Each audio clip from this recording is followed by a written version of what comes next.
Sahara terancam 13 tahun penjara, diduga sebarkan video pribadi Yaimim dan istrinya ke publik. Terkait dengan berbagai hal termasuk penyebaran video pribadi saya. Sudah saya jelaskan bahwa HP saya sudah sering diperbaiki oleh Mbak Sahara ini. Bahkan satu HP ini pernah dibawa lebih dari 10 hari. Dua HP saya. Kalian pasti bertanya-tanya, berapa tahun sih ancaman penjara bagi orang yang menyebarkan video porno? Orang yang menyebarkan video pribadi tanpa izin dapat dipidana paling lama selama 6 tahun. Hukuman ini berlaku karena tindakan tersebut termasuk dalam kategori pelanggaran penyebaran konten asusila dan pencemaran nama baik melalui media elektronik. Ini baru satu bukti laporan aja penjaranya selama 6 tahun. Yaimim punya 40 bukti yang dilaporkan. Pantas aja pendukung-pendukungnya kemarin pada mundur. Mungkin udah pada tahu Sahara ini bakalan kalah sama pihak Yaimim. Yaimim juga sekarang dikelilingi oleh orang-orang baik, diundang sana-sini untuk ceramah. Selamat pagi, Yaimim. Pagi ini beliau mau berangkat ke Ponpes Or Aji. Ponpesnya Gus Miftah. Kalau orang baik emang gitu teman-teman. Mungkin dengan kasus ini derajat Yaimim diangkat. Ya meskipun dipecat jadi dosen. Saya itu pengen cepet-cepet kelar. Siapa yang menang dalam kasus ini? Kalau kalian lebih memihak siapa yang pakai baju oranye?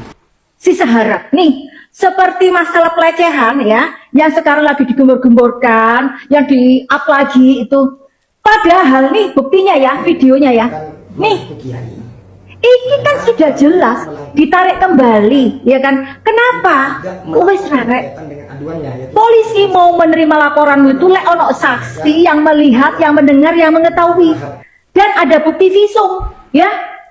Itu baru diterima. Dari awakmu loh. Apa? Saksinya sopo? Demit ta? Ini seandainya kamu ya, kamu bikin video, jangan,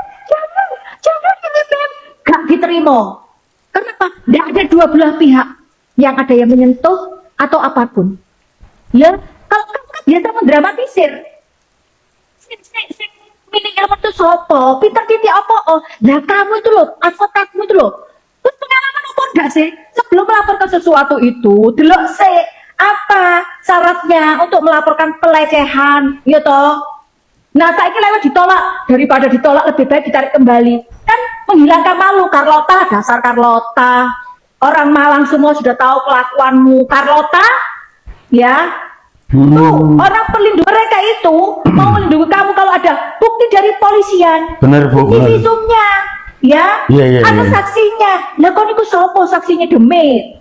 Mbok yo pinter kiti apa? Mbok kira netizen itu geblek kaya awakmu ta? Disitulah letaknya ilmu minimu itu yang kau gembar-gemborkan ke Yaimim sampai kau tendang-tendang jasmu itu. Ini lagi. Kenapa Ibu Rosida nggak cemburu waktu kamu mengatakan kamu dilecehkan? Bukti kartu truf CCTV. Nah, di situ kelihatan. Kalau seandainya kamu dilecehkan, ya, bukti CCTV itu menunjukkan pasti kamu itu Ibu Ros, pasti cemburu. Bukti nih malah duga kenapa? Ono kartu trufe. Wes ra, cocok kuwi ojo menengo wes. Anteng wes saiki. Ha. Suharem, ngapain kau ngangkang Suharem? Suharem. Enggak seksi body kau, enggak. Hormatilah orang yang berambut putih ya, yang sudah beruban, itu jauh lebih tua daripada kita. Sopan nih, santun nih, bukan kau ngangkang. Kiai itu loh yang kau ngangkangi. Semananya kau Suharem? Oh iya. Memang kau menggoda kau ya Suharem. Nasi apa? Kau ngakunya tamatan santri, laki kau pun tamatan santri, masa tutur kata kau kayak gitu? Kalaupun laki kau mantan santri juga, masa dibiarinya bininya kayak gitu? Ah udahlah Suharem, besok-besok nggak usah ngangkang ya, sekalian aja telenjong. Kalian kira kasus Yaimim sama Sahara ini sudah adem ayem? Belum guys, Yaimim malah menunjukkan taringnya lebih garang lagi ya. Jadi beliau ini malah ditelepon sama Perdana Menteri Malaysia, ditawarin suruh tinggal di situ. Tapi Yaimim dengan hormat menolak penawaran tersebut. Atas pengusiran ini Pak, saya ditelepon oleh Perdana Menteri Malaysia, Dr. Anwar Ibrahim. Yaimim, ente pindah sini aja sama saya. Maaf, saya cinta Indonesia, tapi saya akan minta suaka politik ke Australia. atas pengusiran ini supaya nanti rada rame lah Pak pertandingannya. Yaimin malah minta suaka politik Australia guys.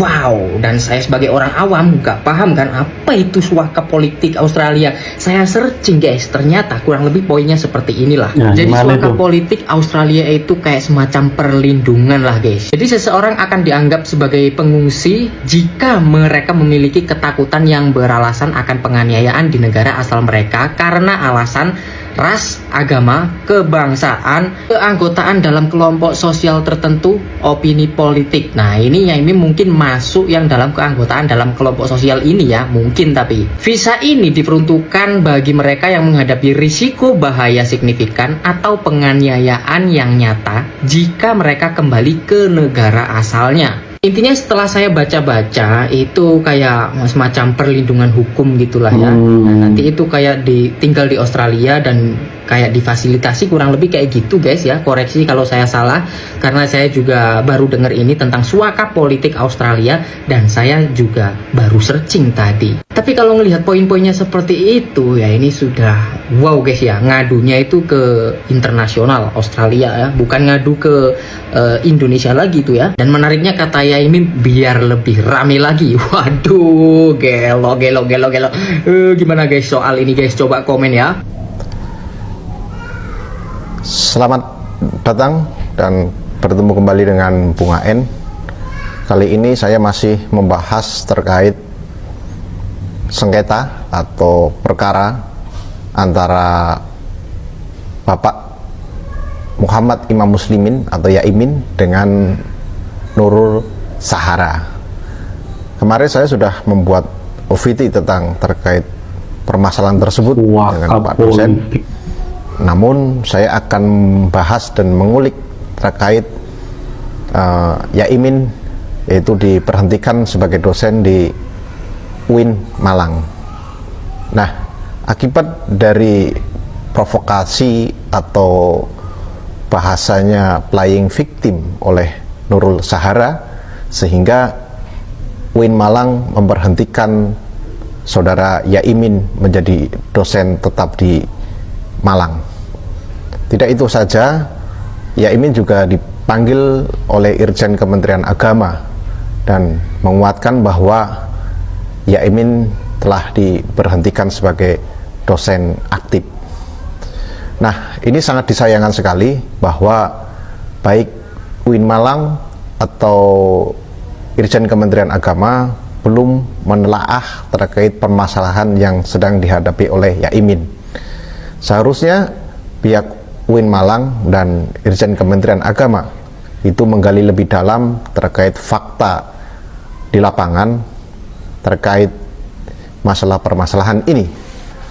Yang lebih miris lagi bahwa Yaimin sekarang sudah diusir dari rumahnya, walaupun dia secara legalitas sudah mempunyai kekuatan hukum tetap karena dia adalah pemilik rumah dan tanah sesuai dengan SHM.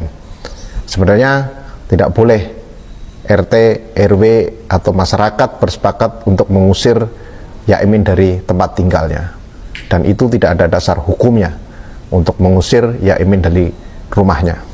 Nah, saya akan lebih fokus terkait pemecatan Yaimin di UIN Malang. Nah, dari hal seperti itu saya berharap kepada UIN Malang dan Irjen Kementerian Agama untuk mengembalikan, memulihkan kembali Yaimin sebagai dosen di UIN. Saya berpikir bahwa Yaimin cukup berpendidikan, apalagi dia seorang dosen filsafat, di mana keduniawian dia sudah selesai. Makanya dia secara filsafat kehidupan, saya pikir dia sudah selesai dengan kehidupannya. Maka dari itu Yaimin tidak terlalu banyak tingkah di media sosial, bahkan dia lebih banyak bersabar untuk menghadapi atau playing victim dari Nurul Sahara. Dan saya juga mendapatkan informasi bahwa Nurul Sahara juga sebagai mahasiswa aktif jadi program doktor di Universitas Brawijaya Malang. Nah, Saya melihat bahwa statement dari Yaimin menyampaikan di media sosial meminta kepada Rektor Universitas Brawijaya untuk memecat Nurul Sahara sebagai mahasiswa pasca sarjana tersebut. Saya juga menyayangkan sekali bahwa Yaimin sekarang juga kehilangan pekerjaan dan pendapatan untuk menghidupi keluarganya. Namun tidak itu saja, bahwa mematikan nafkah atau penghasilan Yaimin ini akan menjadikan problem yang sangat luar biasa di dunia pendidikan. Sebenarnya Nurul Sahara itu juga seorang mahasiswa, seharusnya dia juga mempunyai attitude atau moralitas dalam bermasyarakat. Begitu juga dengan Yaimin, dengan sabarnya menghadapi Nurul Sahara. Dia dengan tenang, dia karena sudah memahami tentang hakikat hidup, karena dia seorang dosen filsafat. Saya mengharapkan kepada UIN untuk segera memulihkan kembali Yaimin sebagai dosen di UIN. Dia adalah salah satu dosen dari sekian ribu dosen yang menggantungkan nafkahnya untuk keluarga di universitas tersebut. Namun tidak cukup itu saja, tidak hanya sebuah materi yang dia cari, tapi dia memberikan sebuah ilmu yang cukup luar biasa untuk mahasiswanya dan untuk masyarakat tentang pentingnya berfilsafat, sehingga ketika dia bermasyarakat, mahasiswanya nanti ketika lulus dia punya adab, punya etika, punya moralitas dalam menjalani kehidupan di masyarakat. Untuk Universitas Brawijaya, saya berharap juga untuk mengkaji bahwa apa yang dilakukan mahasiswa saudara, yaitu Nurul Sahara, itu perlu dipertimbangkan dan dikaji secara betul, bahwa etika, attitude, dan akhlak di masyarakat Nurul Sahara kurang baik dalam hal bermasyarakat.